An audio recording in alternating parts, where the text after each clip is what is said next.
This is no longer a quiet zoning dispute in one American town. This weekend, opponents of AI data centers organized 142 protests across 42 states, turning a local backlash into a national political warning. And the message was simple. People do not want big tech, utilities, and local officials making billion-dollar decisions before the public even knows what is happening.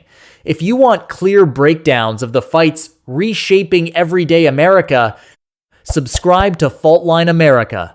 The protests were coordinated by Humans First, and they stretched from Texas and Georgia to California, Pennsylvania, Florida, and Virginia.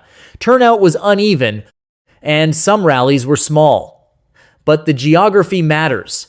This was not one party, one region, or one ideology.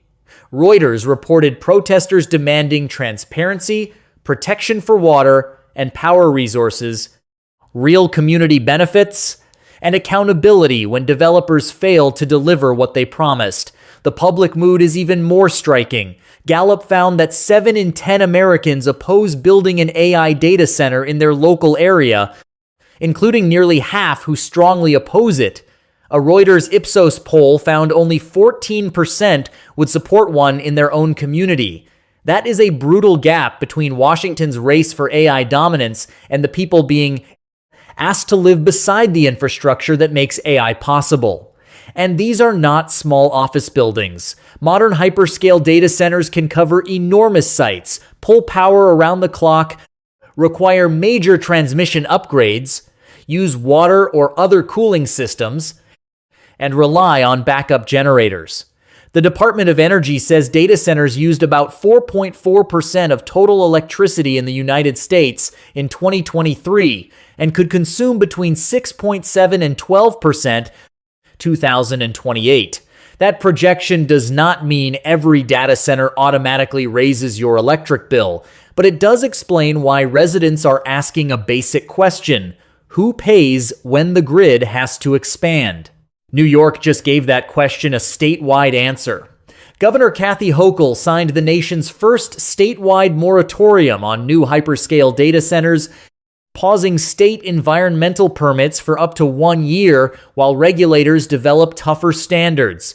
Hochul said progress should not arrive with higher utility bills, depleted water supplies, or noise pollution. The state says it wants large developers to pay their fair share for transmission and infrastructure, instead of shifting those costs onto ordinary ratepayers. Supporters of the industry call that approach dangerous.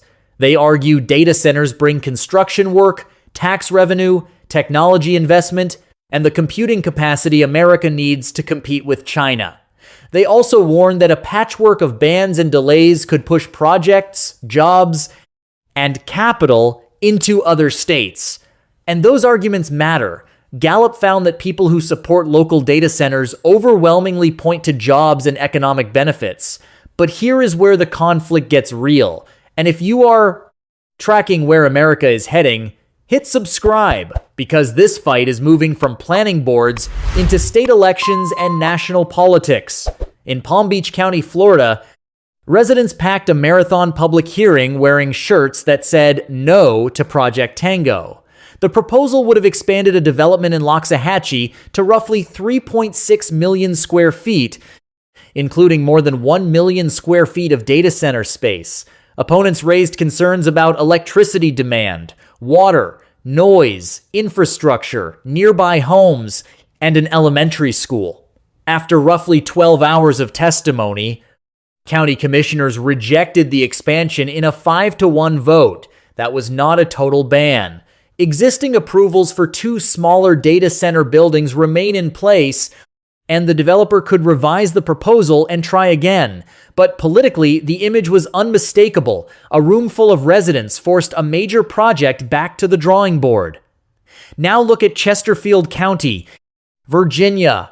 Google is moving forward with a $9 billion expansion that includes 3 large data center campuses. Roughly 600 people attended 2 recent open houses where Google presented information on water, electricity costs, air quality, noise, workforce training, and community partnerships. Google says it intends to cover its own infrastructure costs, but local opponents say residents were blindsided after years of behind-the-scenes planning and non-disclosure agreements. A coalition called Data Center Defiance says it plans to deliver a petition with more than 2,000 signatures demanding greater transparency. That is the Faultline. The companies say America needs speed. The communities say speed without consent looks like a deal made over their heads. The politicians want investment, tax revenue, and jobs, but voters want proof that their power bills, water supplies, property values, schools, roads, and quality of life will not become collateral damage. There is also a deeper contradiction. AI is marketed as weightless, clean, and almost magical. But every chatbot, image generator, search tool, and corporate AI system runs on physical machines in physical buildings connected to real power plants, real water systems, and real neighborhoods. The technology feels invisible. The infrastructure is impossible to ignore. This backlash does not necessarily mean Americans are rejecting AI itself. Many people use AI every day and still oppose a backlash. Massive facility near their homes. What they are rejecting is the idea that innovation automatically overrides local democracy. They want public hearings before approvals, clear data on electricity and water, binding promises on jobs and taxes, protections for ratepayers, and real consequences if companies walk away from their commitments. The next phase will decide whether this becomes a managed infrastructure boom or a political revolt. If officials force communities to absorb the risks while corporations collect the upside, expect more protests, more moratoriums, more rejected projects, and more candidates running against the data center build-out.